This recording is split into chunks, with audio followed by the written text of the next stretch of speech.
Alright guys, start of week 3. Today we're just going to do some full body. We'll go over a couple quick warm-ups and then we'll get right into the workout. I'll do the first time with you. And as usual, you can do the remaining times on your own.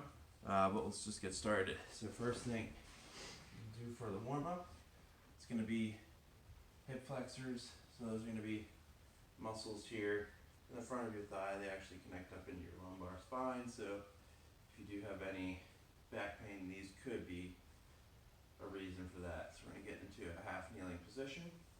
This front foot's going to be a little bit forward. I'm going to shift a tiny bit forward here. If that's straight up, tiny bit forward there toward that front knee, keeping my torso upright, and then squeeze this glute here, pressing that hip forward toward the front knee. That's going to initiate a stretch here in my hip flexors. And you may be able to get farther forward than I can, or not as far, depending on your flexibility. About 5 seconds there. Rotate towards your back leg that side. And I have to shift a little bit farther forward here to feel this one. Again, squeezing my glute, activating this more inside the groin. 5 seconds here. And shifting back one more time. I'm going to rotate the other way. Squeezing my glute. Getting a little bit more on the outside here. And then I'm going to switch. The other leg. Find my position, shifting forward slightly, squeeze the glute, pushing the hip that way, feeling that stretch, and release, rotate, squeeze,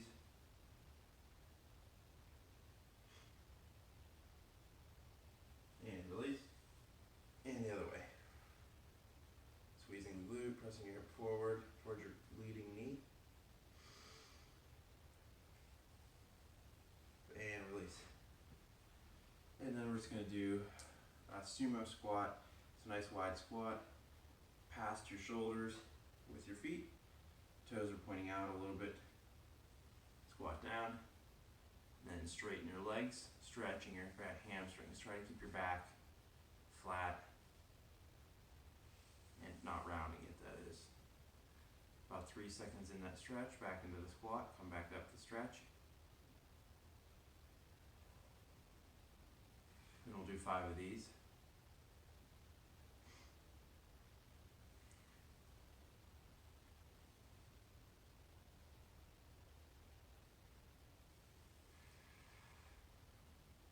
And one more. Alright, so like I said, it's going to be full body. So we're going to start with a little bit of core. So first thing here, I'm going to get into a plank. So my elbows are going to be on the floor, and actually I don't care. If you'd rather do a plank from your hands, you can do that with this one, or you can do it down on your elbows. It really doesn't matter. Hands probably will be a little easier unless you have wrist issues. So what we're going to do, we're going to get into the plank, and from this position, that plank position there, we're going to bring our leg out to the side, tapping this way down, coming back in, okay? So for this one, we're going to do about 30 seconds of work. So we'll go ahead and get started. So get in a position, elbows below your shoulders, palms facing down, come up onto your feet, and go.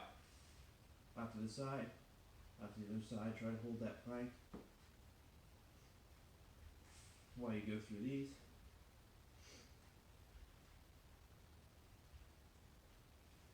Try not to lift your hips too much, but not let your back sag either.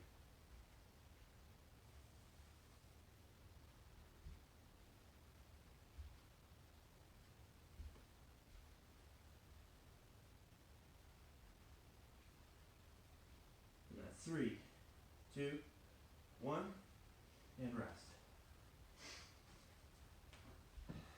And that can always be done, with elevated or something if needed, or from your knees, doing the same sort of thing, legs out to the side from the knee position, that's fine as well. Alright, so next we're going to move into a combo move. This one is going to be for mostly our posterior chain, so hammies, glutes, a little bit of low back, as well as our mid to upper back as well. So this one's going to be a row, but it's going to be a combination here with a deadlift, but we're going to have offset legs. So with this, you're going to have your front knee slightly bent. You don't want to be locked out, so bend it a little bit, offset position. And if you're worried about your balance, you can get near a wall or something else that you can catch yourself with safely. I'm going to have one weight, so I'll show you on this side. So my weight is in my right arm, my right leg is back, bending that front knee a little bit. I'm going to fall forward at the hips, keeping my back straight, row, and stand back up. Nice and tall, back down, row, and back up. I'm going to do 8 on each side here. You got to keep that back as straight as you can. Try to keep that natural lumbar curve. What I'm doing is putting my resting hand in the small of my back here, just to kind of remind me. Keep the back neutral. You might not be able to bend down very far, but that's okay. We want to be safe.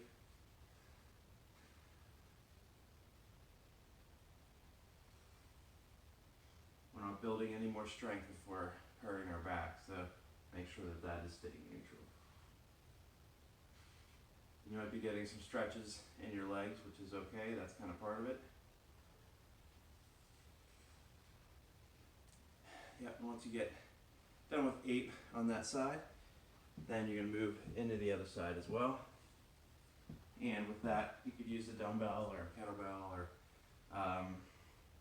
you could use something you have around the house.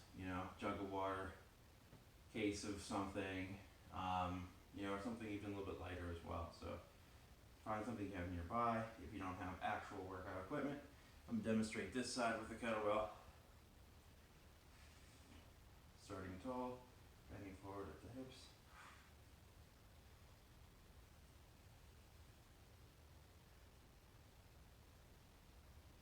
Stand up nice and tall between each, keeping your feet in the same position, of course.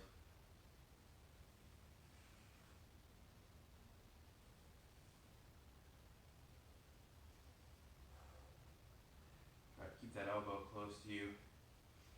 Don't rotate your torso. Keep your shoulders back. Chest forward.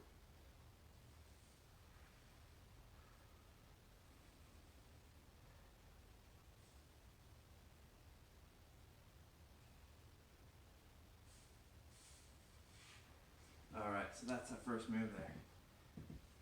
Next one, we're going to move into one that we've done before, but it'll still be good to do again. And I'll have you use either 2 weights, and you can have them on your shoulders. So what we're going to do is a squat with the overhead press. Just squatting down, butt's going down and back.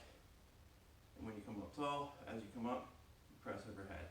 So you can do that with 2 weights from your shoulders, or just as easily, if you only have 1 weight, or one thing to use for weight, you can go ahead and hold this. You hold that weight in the center of your chest, kind of close. You're going to squat, press overhead. And this one we're going to do 10.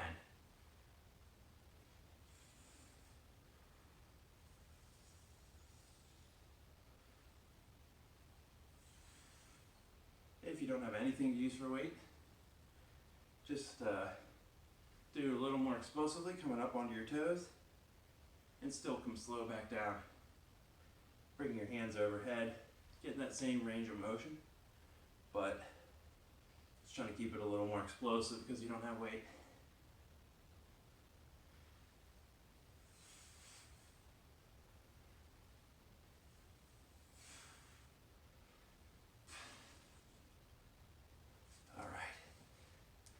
10 of those.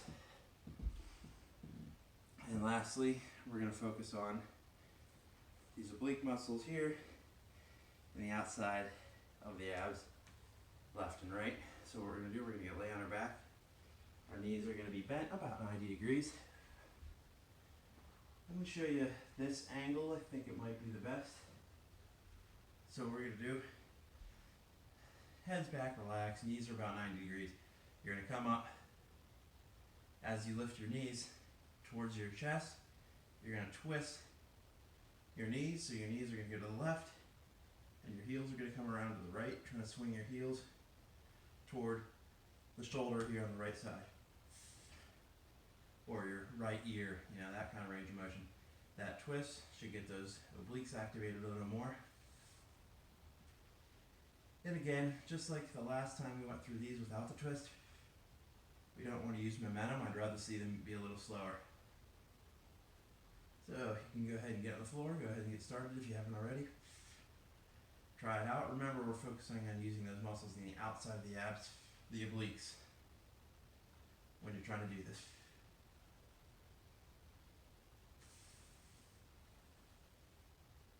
And we're going to do 8 each side. You shouldn't have to be much danger of your back arching here, but if you feel like it is arching off the floor, as you lower your legs, focus on pressing your back down into the floor with your abs. You shouldn't need to have your hands under your butt. You should be able to press your abs down into the floor, or your back into the floor with your abdominal muscles.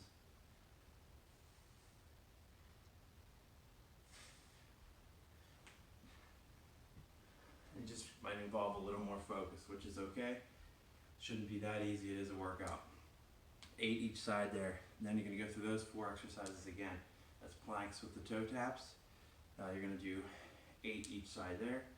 Then you're going to do the offset stance deadlift with a single arm row. You're going to do 8 each side there.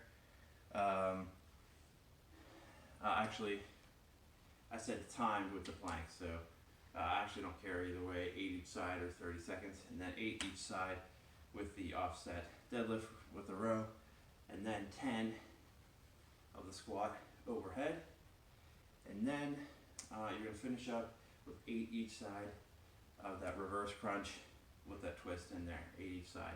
Alright, so go through that 3 more times for a total of 4 times. Be a good full body circuit, and we'll see you guys tomorrow. Good luck.